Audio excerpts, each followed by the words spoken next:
ladies and gentlemen. Excuse me. Whoa. Oh, how much do you love the changing of the weather? All right, that's correct. Where is my... We're supposed to be showing my screen. Oh, I changed that. There we go. So we're going to... Good afternoon, everyone. I'm Lee Coursey, Managing Partner of Russellville Dental Laboratory, and I'm just trying to figure out how my own computer works. Thank you for, sticking with us. That's not it. That's not it. Done. Congratulations. Oh, okay. All right. Welcome. Joining us on our CDT Study Club. I'm your host, Lee Coursey, Managing Partner of Russellville Dental Laboratory. Sorry for doing the spiel twice.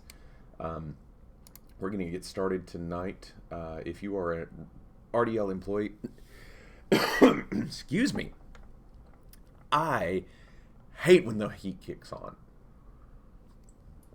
If you're an RDL employee, you can access the materials for tonight's study club by accessing the RDL Employee Experience folder. And you can go to the NADL CDT library. We'll be using the CDT Study Club. And if you're joining us on Twitch, this is available on your your screen on the links below the feed. It's a link to this, so anybody can join and participate. We've got at least one person. There's Kelly. Kelly's in there already.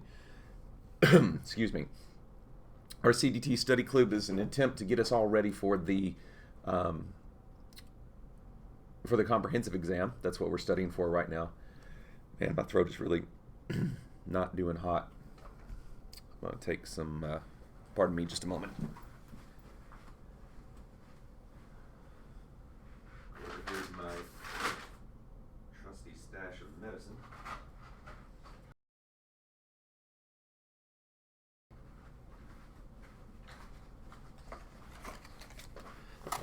This episode brought to you by Dayquil. It's what you need to get you through. Because you don't have another choice. You just got to get it done. All right. Tonight, I intend to be focusing on some basics of anatomy because I'm hopeful that we can use this material at some later point. So we're going to be going over some pretty basic stuff. In general, what we do is we work together on this presentation to try to get us all a study aid that we can all use. If you are joining us from outside of the organization, welcome. And we would love to have you participate and help out.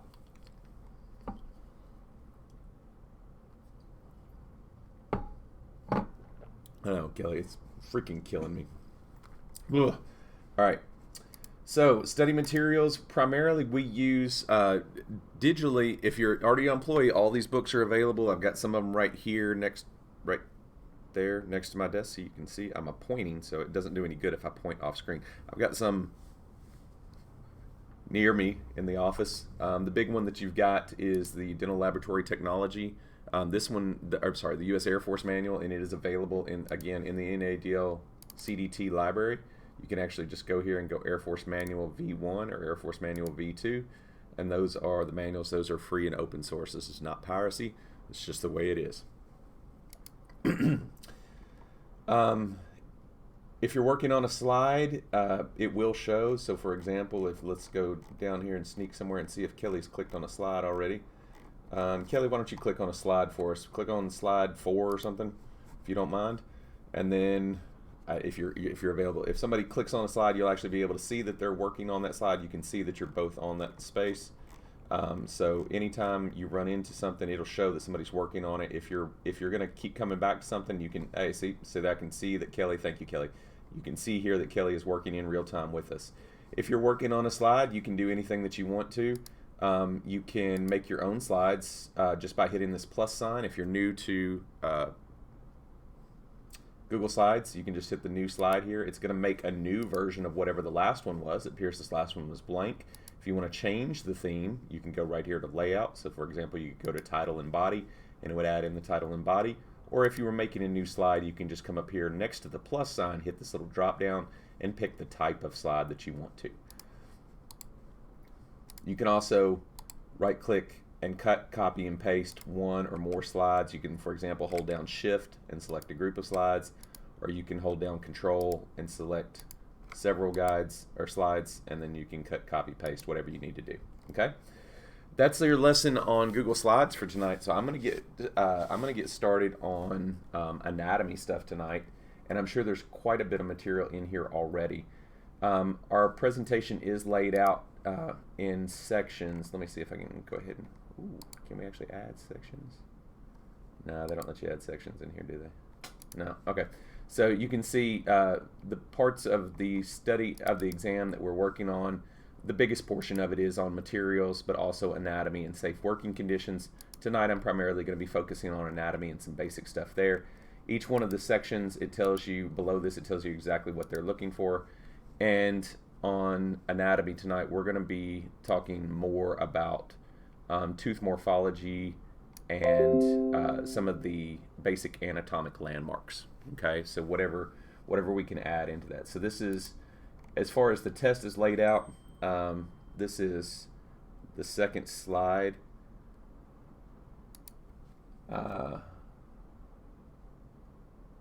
Sorry, I got a text message. So I'm going to go down until I see a slide that says, oh, anatomy, and then we're going to get started in here.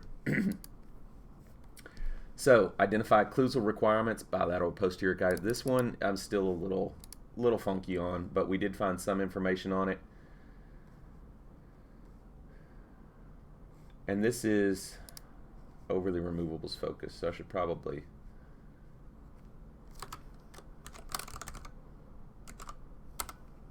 Now, we are doing the comprehensive exam, so this shouldn't be specific to any one type of anything.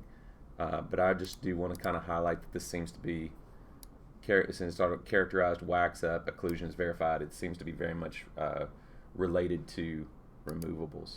And I'm pretty sure I put that slide in there.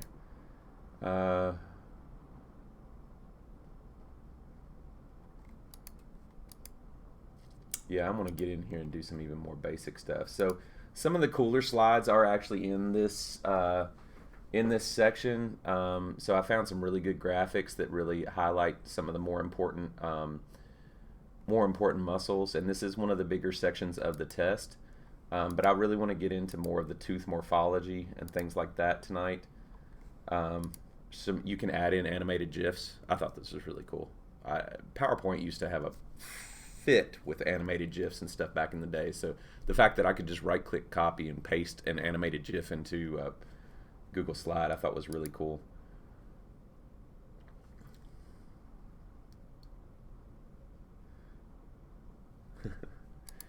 There you go. Some really cool slides. Oh, and this is the soft tissues of the oral cavity.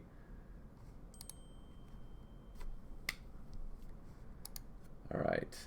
And there's the tooth structures, and we're going to actually get into tooth morphology. So I'm gonna piggyback off of this here, and can I make a new slide type? I bet I can. So I bet if I click this and this,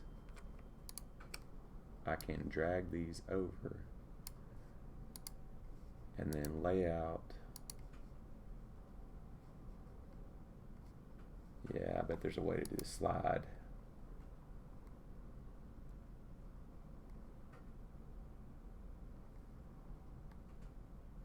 Yeah, I'm sure there is. Anyway, this is the general format here. So I'm going to get into tooth morphology by going into the Air Force manual and into, yeah, I'm just going to get into Google. So we're going to go wild on Google tonight. But still get I know what I'm looking for, so that's what we're going to do. We're going to focus on tooth numbering. We're going to focus on tooth numbering. We're going to focus on tooth morphology, etc. That's what I'm going to be focusing on. If you're participating from home, please feel free to pick in wherever you choose to get in. All right. Anatomy and physiology. What's this? Oh, look. John C. Ness. Uh-oh. Looks like we got some good stuff here. All right, so we have some material here. That seems like it may have come from PCC or something like that. So we're just going to look through here and see what we can find. Okay.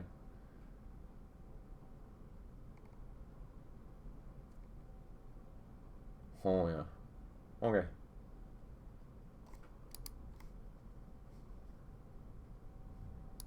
Let's see what happens when I pull this over here.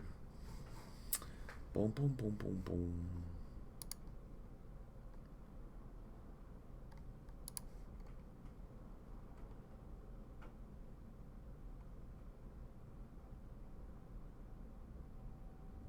The upper jaw. All right, class 1 bite. What happens if I... Huh.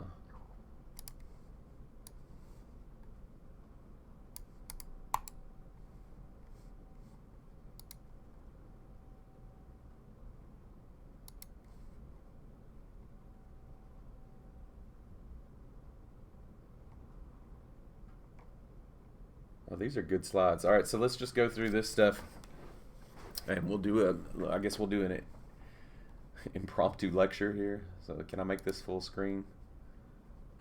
I know you can do this somehow, but like, go big screen. Come on, big screen.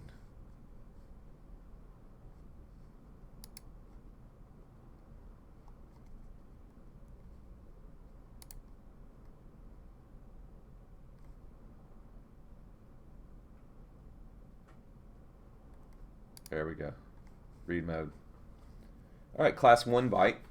So we're going to talk about bite classification. The upper jaw is called the maxilla. The lower jaw is called the mandible.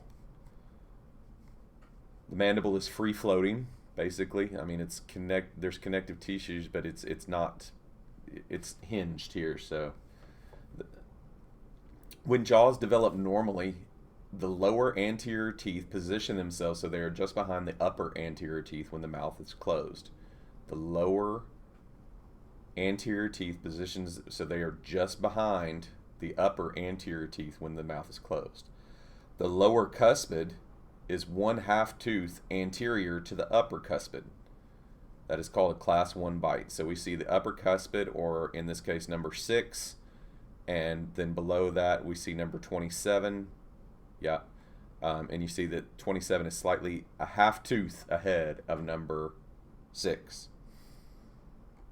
A class 2 bite, you can see that they're basically tooth over, so, or it might even be where the canine is ahead, or the upper canine is ahead of the lower canine. And a class 3 bite is where the upper canine is significantly behind the lower canine, and there is, what did it say, retrognathic? Okay, in a class, all right. So the mandible is retruded. So in the class 2 bite, this is retrognathic position. This is probably something, Kelly, you should probably be giving this lecture on. I'm not good with those words. I have lots of blank spots here. So the mandible is in a retruded or back or retrognathic position. This is called a class 2 bite. Class 3 bite or prognathic relationship, the lower teeth are end to end with or in front of the upper anterior teeth. The lower cuspid is a full tooth or more anterior to the upper cuspid. Crossbite. This one gives us all kinds of trouble, especially if the patient was in a crossbite before they went to dentures. Then you can end up with all kinds of ways to really make a patient uncomfortable and put all kinds of like calluses on the inside of their cheek. But let's talk about it.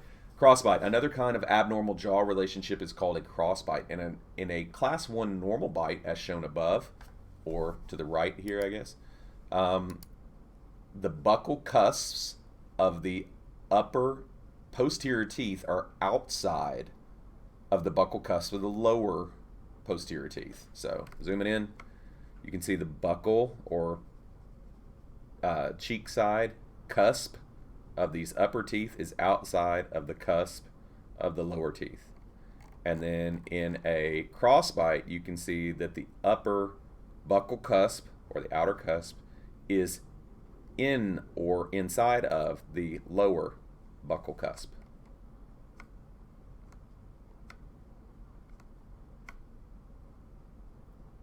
All right, we're moving on to anatomical features, it seems. I'm going to be moving some of these slides or some similar slides over into our stuff. The alveolus. All right, the natural teeth are anchored in a ridge of bone called the alveolar process. This is a porous bone covered by a hard plate. The teeth are centered in the top of the ridge in sockets called alveoli.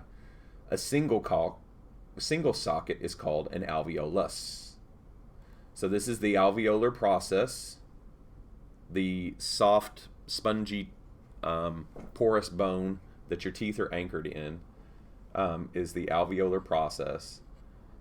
And it has a hard plate, generally referred to as the buccal or lingual plate on the outside. That bone is incredibly dense and hard. It's also, if you get back in here into where your sinuses start, so your sinuses curve down through here, the bone density right at the edge of the sinuses is incredibly dense, and that's what we utilize for all-on-4 full arch immediate load. Is we engage right along that 15 or that 30-degree angle of the average 30-degree angle of the human sinuses, and we engage that cortical bone. Tori. So you now should be tonguing the inside of your jaw, looking for little bumps. If you're like me, you have them. I got 2 little bumps right in here, but I do not have a palatal tori, which would be up there. Occasionally, bony bulges called tori, plural for torus, are found on the lingual side of the lower ridge or on the midline of the hard palate. Now, large lingual tori can be a real problem, especially in low removables cases, because if you've got significantly reduced ridge, and then you add in significant bony tori, then you can have a really hard time finding where to place that lingual periphery, which makes it very difficult for the patient to get any sort of retention on the mandible. So frequently we will discuss with doctors whether or not they're going to do reduction on those tori, because it's a better patient treatment. Rugae. I'm going to show you a cool tool. If you'll hold on just a moment. In the anterior region of the hard palate on the upper arch, there are ridges of tissue called rugae. I'm going to grab something from our vault.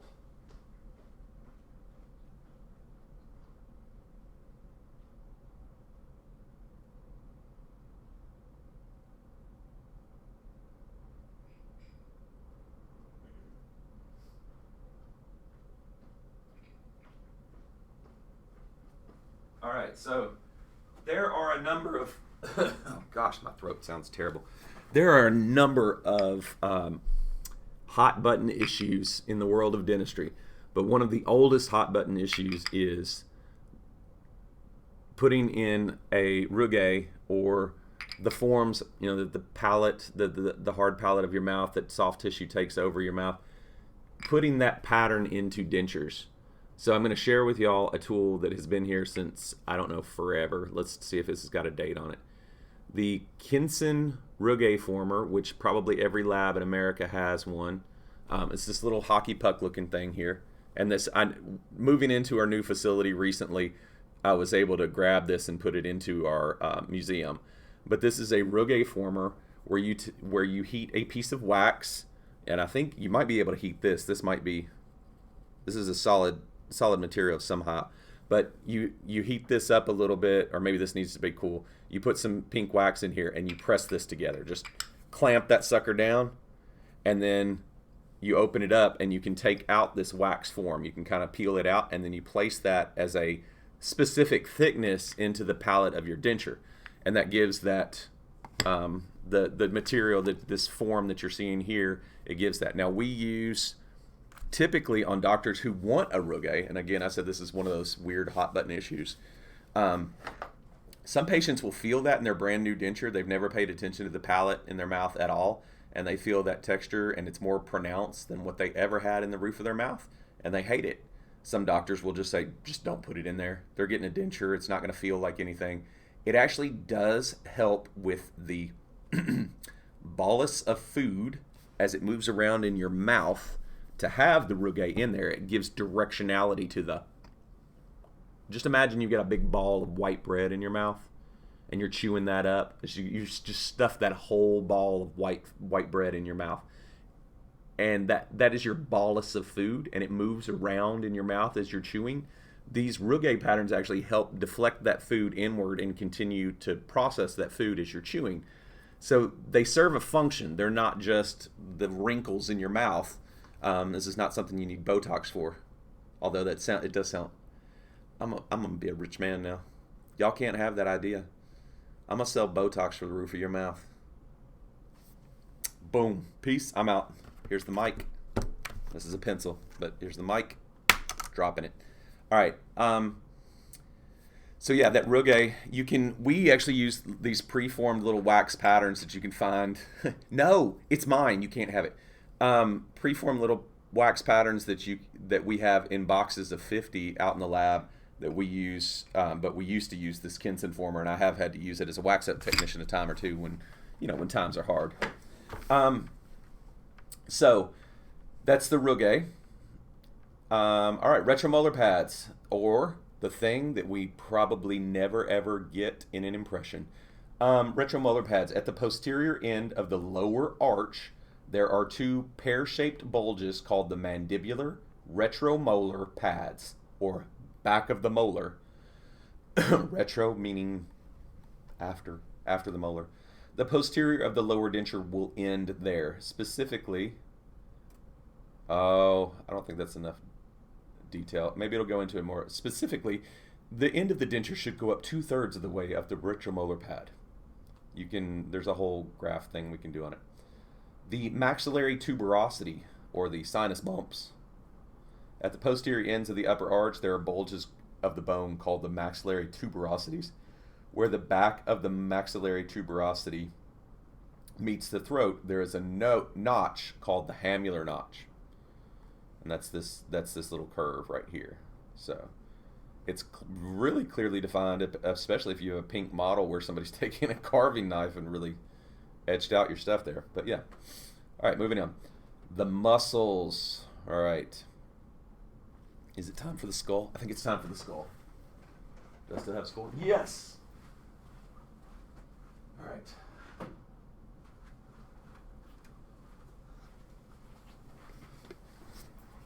Oh.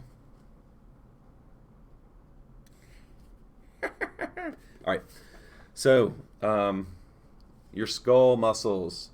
So you've got the temporalis, which is connected in a big sheet up here, and then it stretches down. You can see them in motion here. Wrong way, Lee. Wrong. There we go. So you can push. So you've got the masseters here, which connect the jaw, and they try to keep them together. This keeps it closed. These are for opening. See, they stretch tight when you open. So closed, tight, open, tight. So there's constant friction back and forth. Your jaw sits in this state of limbo between the masseter and temporalis muscles. Yep. And then you can open it up and you can see that there's literally no brain inside, which is, good, because it'd be weird if there was. All right. The important muscles, the orbicularis oris.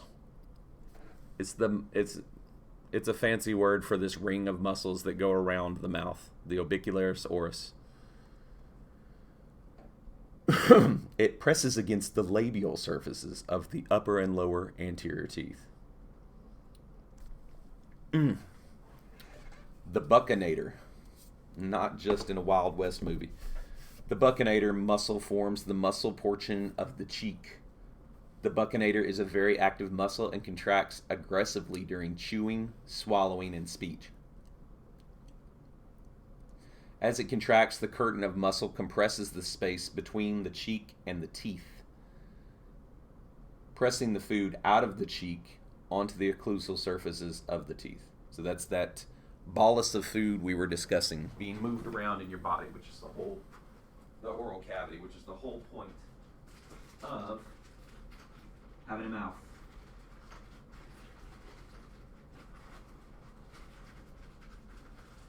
I have no chapstick. I am chapstickless. I have no chapstick. This is a dark day in RDL. If only there was, like a box of RDL chapstick somewhere in the facility that I could go steal. But no, I'm here with you people. I love you, but I'm here with you people.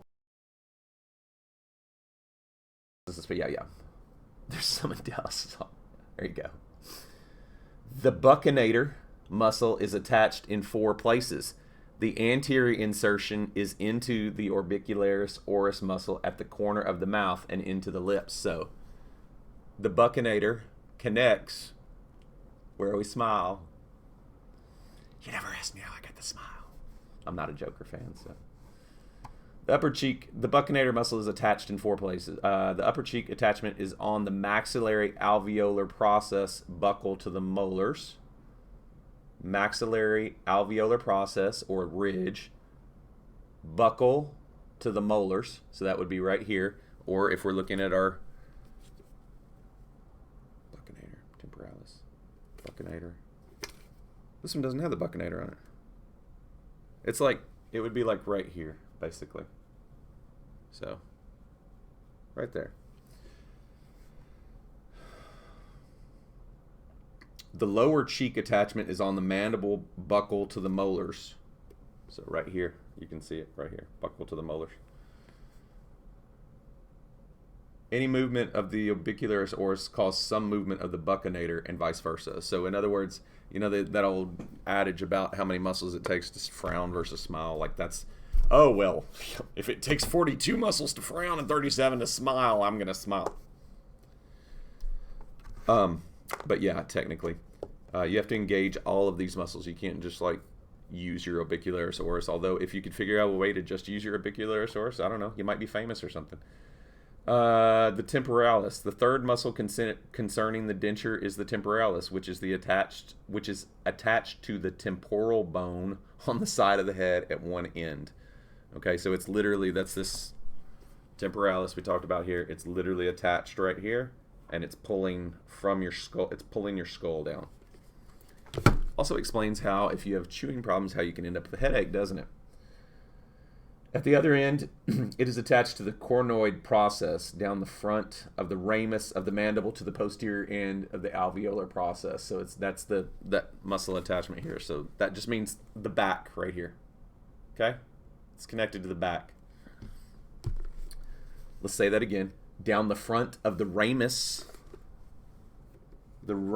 of the mandible to the posterior end of the alveolar process, some of its fibers enter into the retromolar pad region when you clench your teeth.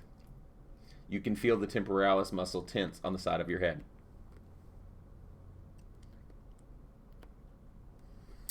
All right, there you go.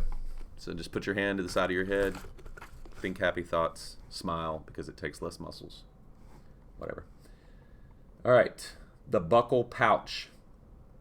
Not the place where you put your Kodiak, I swear. As the mandible opens, the coronoid process swings forward and downward into the buccal pouch. This is a lot bigger to hold than it seems like it would be. All right. So, the buccal pouch. I'm literally sticking my finger up into the buccal pouch.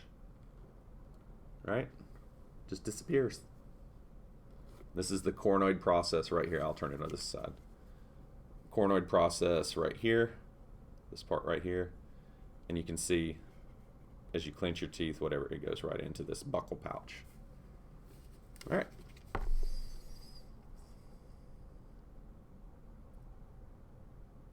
Here we go. The flange of the upper denture should not be extended too far into the buccal pouch or be too bulky. The movement of the coronoid process and temporalis muscle into the buccal pouch area could cause discomfort for the patient and may dislodge the denture. So, side note, if you've ever had a denture come back for being overextended, there's multiple ways that it could be overextended. It's not just it's too far up, and when the patient clenches, it's pinching. Like, it literally could impede function if it was put into the wrong place, because you can kind of get your finger up in there. So if you can imagine, if you've got a really thin piece of plastic shoving up into your buccal pouch, it would probably be pretty uncomfortable. All right, the palatal muscles. The palatal muscles form the soft palate. The posterior border of the upper denture extends onto the soft palate, just barely, creating a seal which holds the denture in place. The opening movement of the mandible stretches the palatal muscles and changes the shape of the palate, most importantly just beyond the hamular notch area, which is the most posterior peripheral extension of the upper denture. I'm going to try to translate. Your denture needs to engage the soft palate, meaning this is the maxilla, all right? This is the maxilla, and your denture, like, is over here, and it comes back, and it's gonna hit your fovea palatine back here, where your hard, soft tissue transition begins, and your denture is gonna rest right here.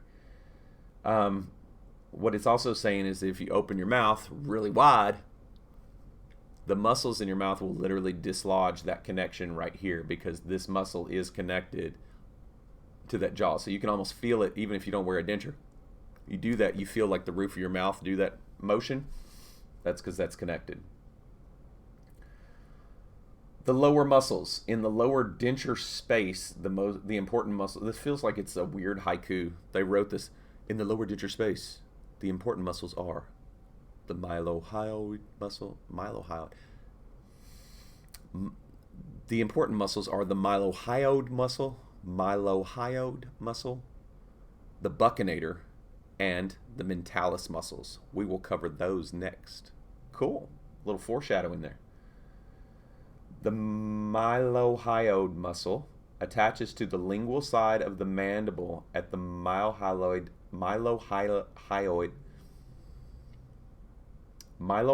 ridge, which runs from the distal of the third molar region. So, I don't have them. So the distal of the third molar region. So if we're looking in the bottom, that would be right back here. You can't see that because I can't turn it. It would be right back here to the second premolar. So that would be up towards here. So this right here, it would be connected. The mylohyoid muscle connects right through here in this flat part. Basically, it doesn't go into the curve. It's really all it's saying. It connects on the sides here and comes up to the first premolar.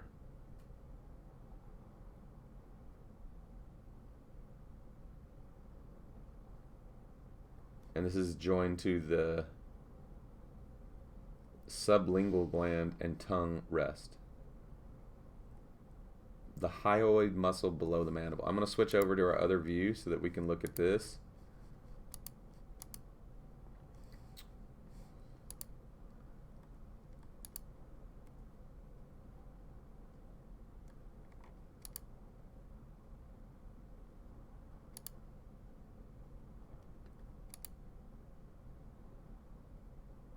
Huh.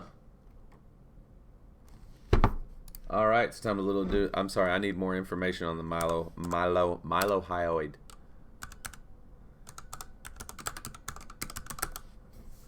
I don't know why caps is on.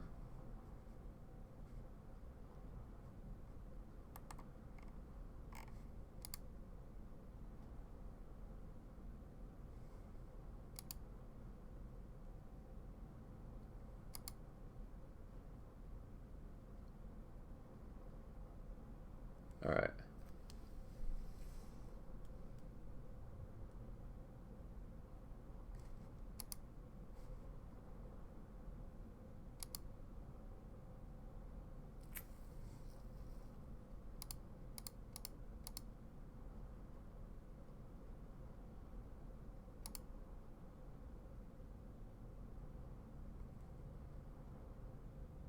What is a hyoid bone? I don't understand. Thank you, just for me, a free 60-day trial.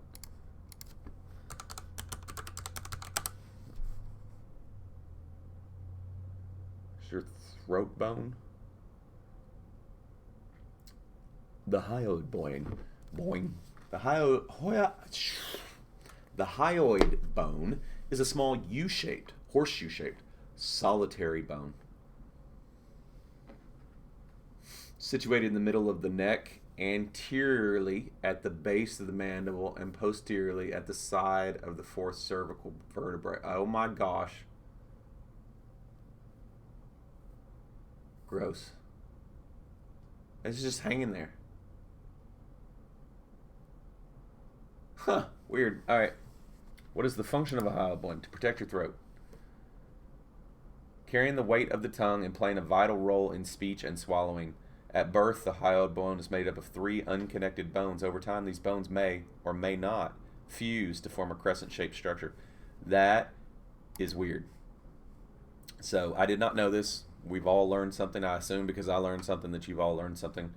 Now we know there's just this free-floating crown, throat, neck bone called the hyoid, because somebody wanted to do mylohyoid as a word, which I disagree with on a personal level. All right, the mylohyoid ridge. Let's keep going with it. Sure, keep using it. All tissue above the mylohyoid ridge is stable. All tissue below it is in constant motion. Therefore, the lingual extension of the lower denture should not go beyond the mylohyoid ridge. All right, so again, we talked about the fact that overextending a denture. I'm just going to hang out with my skull all night. Hold on. There we go. So hanging out with the having an overextended denture can be more than just making the borders too long. You're actually impinging onto certain aspects. And so all tissue above the mylohyoid ridge is stable. All tissue below it is in constant motion. Therefore, the lingual extension of the lower denture should not go beyond the mylohyoid ridge. And you can see this pretty clearly illustrated here. This is why it's important to get a good, clear impression, especially on the lingual with lower dentures, because it's very difficult to keep one stable if you don't know exactly where everything is. You have to go just far enough, but not too far. All right, let's talk about the external oblique ridge. The buccinator muscle attaches to the mandible opposite the molars at the external oblique ridge, which is the limit of the extension of the denture flange in that area. If the denture flange goes beyond the external oblique ridge, the denture will be dislodged when the muscle contracts. So there's the buccal aspect of where to take the denture to, and we should be able to see that. But that's that, we talked about that buccinator muscle being attached back here on the jaw, right back here. And so you can't take the denture past that connection, otherwise you'll open your mouth and that muscle will flex and that denture will dislodge. The mentalis muscles. The mentalis muscles attach the chin to the alveolar process, which we talked about is basically the ridge. The chin to the alveolar process low on the front of the mandible on each side of the midline. So, oh yeah, you can kind of feel them. Work your jaw around. You'll feel those little attachments. The labial flange, I put in 2 fingers here. So put 2 fingers on each side of your midline. Move that around, you'll feel those connections. The labial flange of the lower denture should not cover the attachments of the mentalis muscles, or it will cause pain and will lead to dislodgement. I want a clearer diagram. So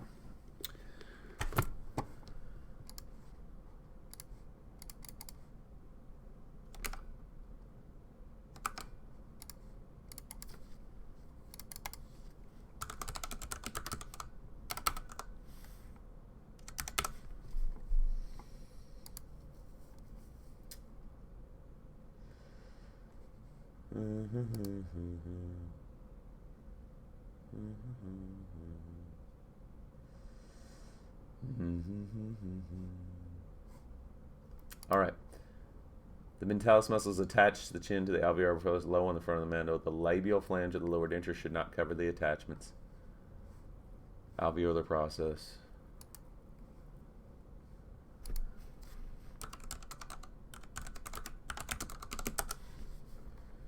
Give me a better connection here. Show me what we're working with.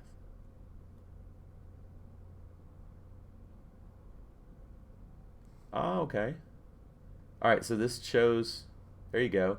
You can see how those muscle fibers pull when they contract. That kind of shows the attachment. It also shows ambiguously where it is. What? Okay. So they're saying this kind of looks like it's in front of like the second premolar, or like it's underneath the second premolar, which would be more in line with what I knew about the nerve. Is this where the nerve comes through too? Am I just being completely dumb? Is this where the mentalis nerve comes through in that bundle of fibers?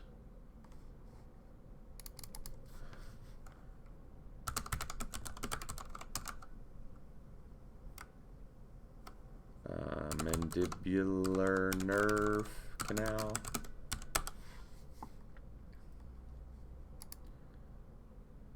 Mental foramen. Does the mental foramen come through?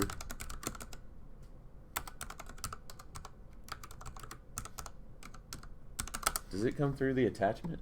Is that what we're seeing? So I know the mental foramen because when we do implant planning, we have to be able to identify the mental foramen. So is it saying that the mentalis? See, I don't understand. It's showing this. Open image in new tab. Sublingual nerve, yeah, but see, this doesn't show the mentalis attachment. It's got to be roughly there. Where are your muscle attachments on the muscle attachments? Denture, mandible.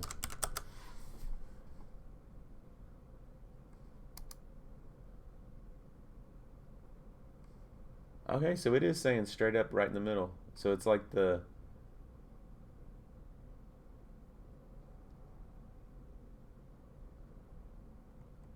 Huh. Mentalis muscles. Low on the front of the mandible on each side of the midline. So it's got to be like... It's got to be like right here. Okay. Moving on. In both the maxilla and mandible, the space between the alveolar process and the lips or cheek is called the vestibule. So the space between the alveolar process, which is the ridge, that includes the outer portions of the ridge, both lingually and buccally, not just the height of the ridge, but the space between the alveolar process and the lips or cheek is called the vestibule. The vestibule is divided into labial and buccal parts. The buccal vestibule extends from the posterior end of the ridge forward to the buccal frenum in the premolar region. Buccal frenum. Posterior end of the ridge to the buccal frenum in the premolar region. Yeah, so that's this orange section right here. And this section right here. The labial vestibule, so the labial vestibule extends from the buccal frenum on one side. Move thing. Can I move this? Ah, yes I can. The labial vestibule extends from the buccal frenum on one side of the buccal frenum to the other. The labial vestibule is divided into left and right halves by the labial frenum. Labial frenum is this buccal vestibule. Okay, so this is the buccal vestibule in orange on both the upper and lower, and this is the labial vestibule in black. So labial vestibule means, why is it named that? Why wouldn't this be like distal vestibule and mesial vestibule? Because distal and mesial are of a tooth, isn't it? Okay. Labial and buccal parts. Labial meaning front, right?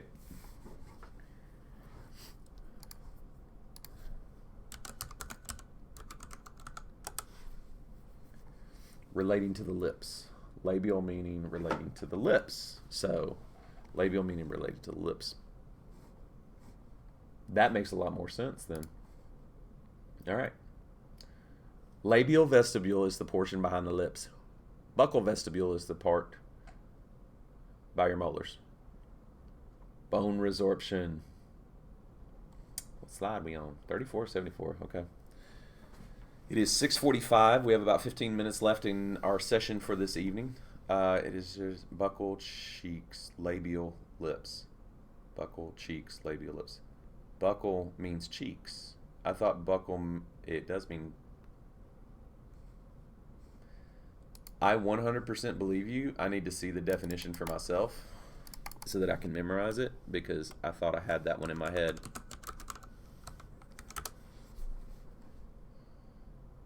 Relating to the cheek. Relating to the mouth. Relating to the cheek. Buccal means cheek.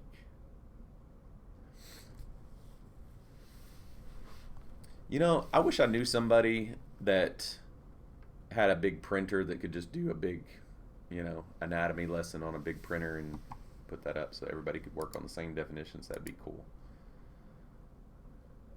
Oh, no. There's like a 20-second delay or something. Like I click on something and it takes forever. It's not you, Kelly. You're good.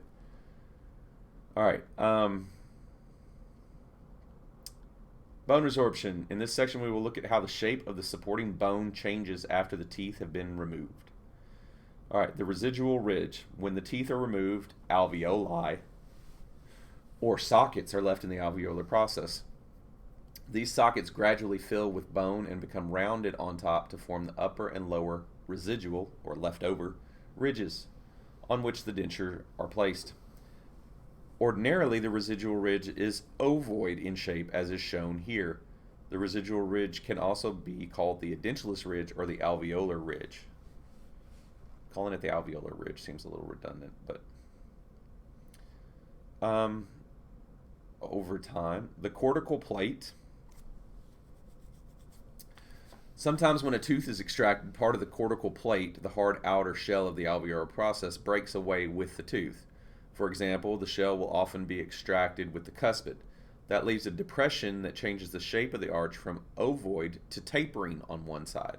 That could mislead you when you are deciding where to place the denture teeth. In other words, we need to examine the ridge that we're looking at and determine whether or not this is just like the buccal plate missing or whether this actually is a deformed ridge, and how we're going to address that. So you've got to imagine where the alveolar ridge should be. The most important change that takes place is that the residual ridge gradually becomes smaller due to bone loss. This process is called resorption. There is no precise measure of how much bone will be lost or how fast the loss will occur, but bone loss will continue to some degree for the rest of the patient's life. The amount and speed of bone loss varies from one patient to another.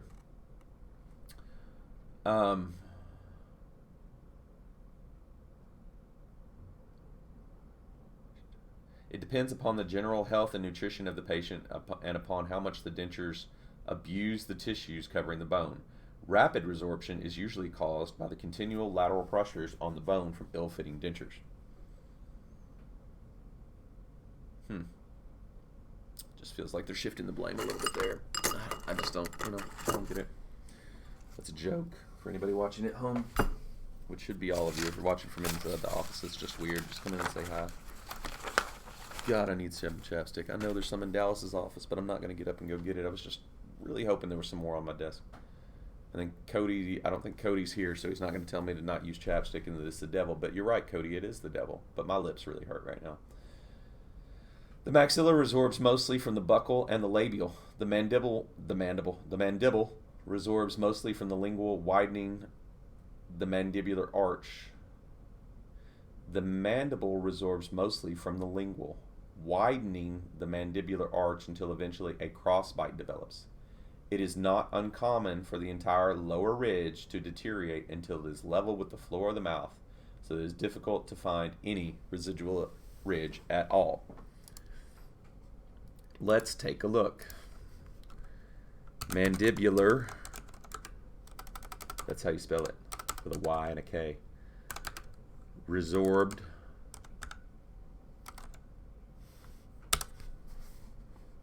Boom, boom, boom. Let's see it. Let's see some pink tissues here. There you go. That's what I'm looking for. Look at that ridge. It's just gone. It's just gone. There's nothing. So, we can see the alveolar ridge here. You can see that there's some deterioration. You can already see, especially back here in the anyone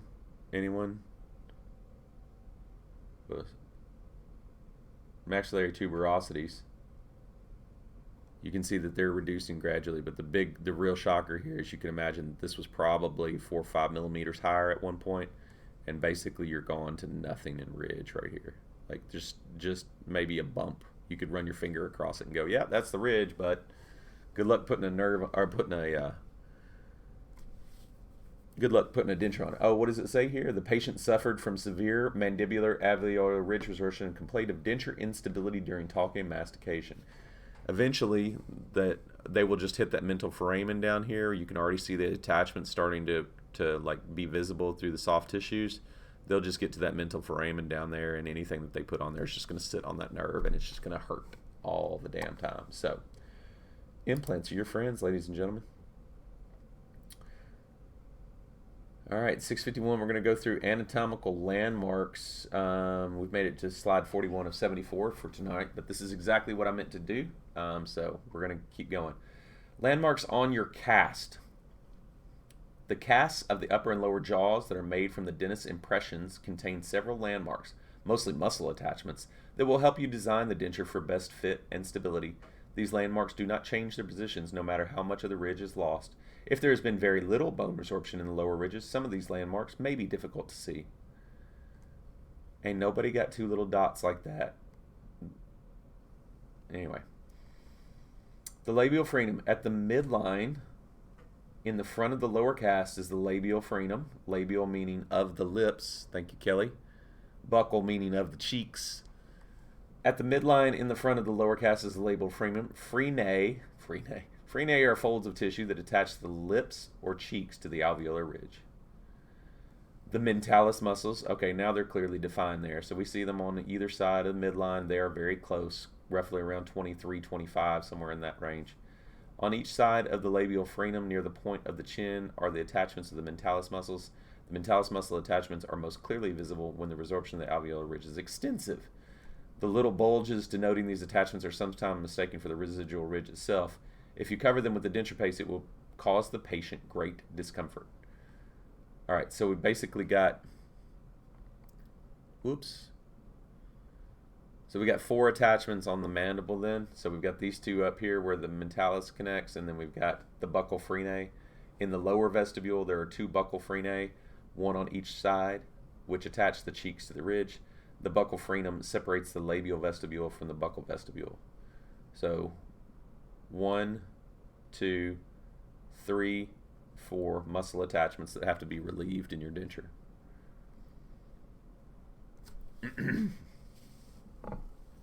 Excuse me, water break.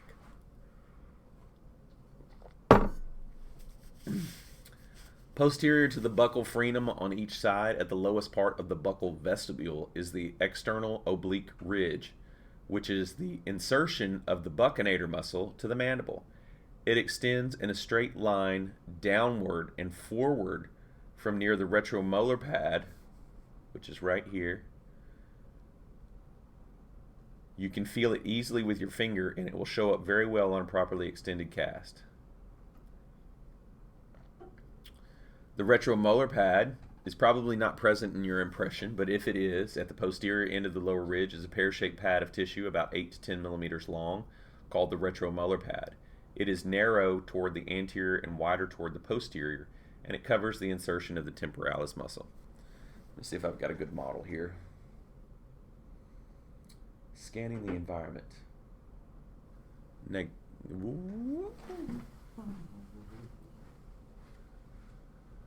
Let's see.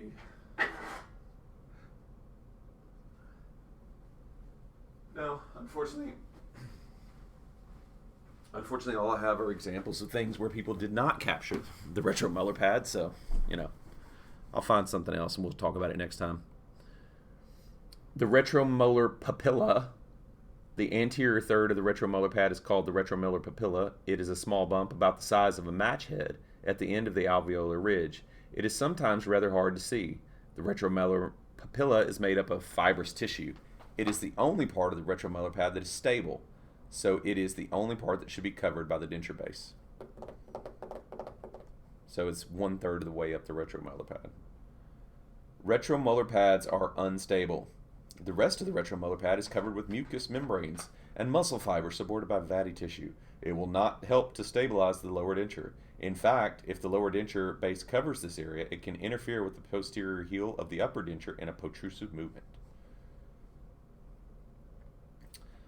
Just below the third molar region is the beginning of the mylohyoid ridge, which is the origin of the mylohyoid muscle. Oh, I pulled that one off so slick. You got to be impressed. This attachment runs forward and downward almost to the midline of the mandible in the anterior. On the cast, it can be followed forward usually to the second premolar area. Then it drops out of sight under the floor of the mouth. We need to get some diagnostic models and just diagram them just to be able to identify things. I'll see if I can find some upper and lower cases, or an upper and lower case where I can use a pencil and diagram exactly what's going on here.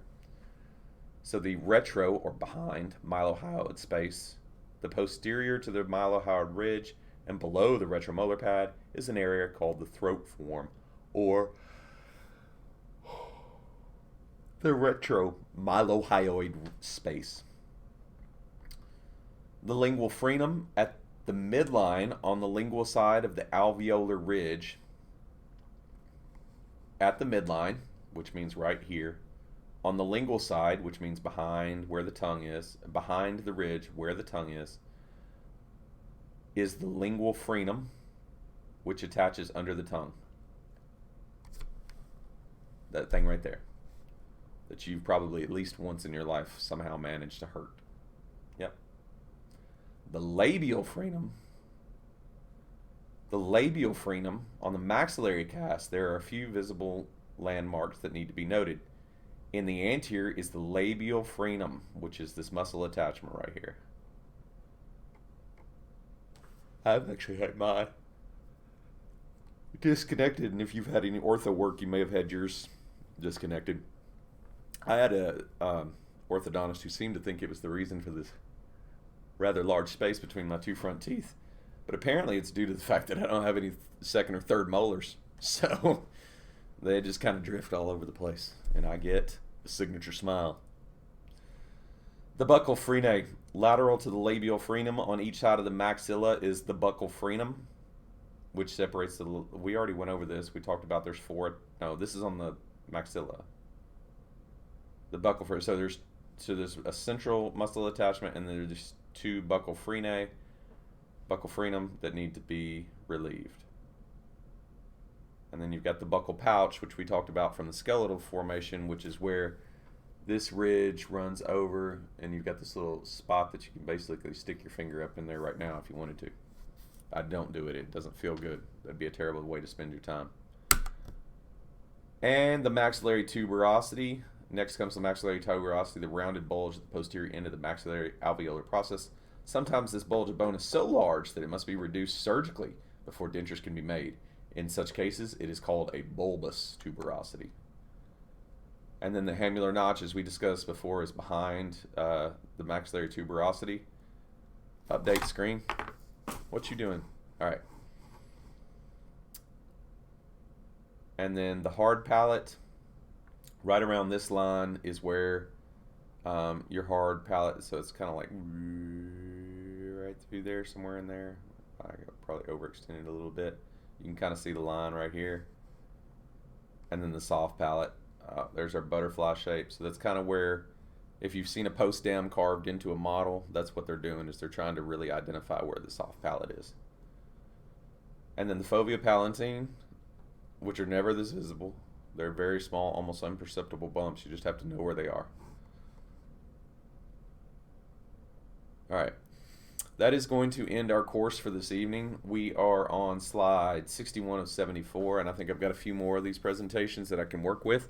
But I did want to go over this. Maybe next week we will actually get into tooth morphology and anatomy, and try to focus on that stuff. But this is some pretty good material, and even some stuff that I had obviously missed out on. Thank you for the, I hope I'll remember the buccal and lingual thing. But anyway, thank you all for joining us tonight. I appreciate your time, and I appreciate you joining us. If you have any questions, please don't hesitate to reach out to me. Thank you for joining us on Twitch. Have a wonderful night.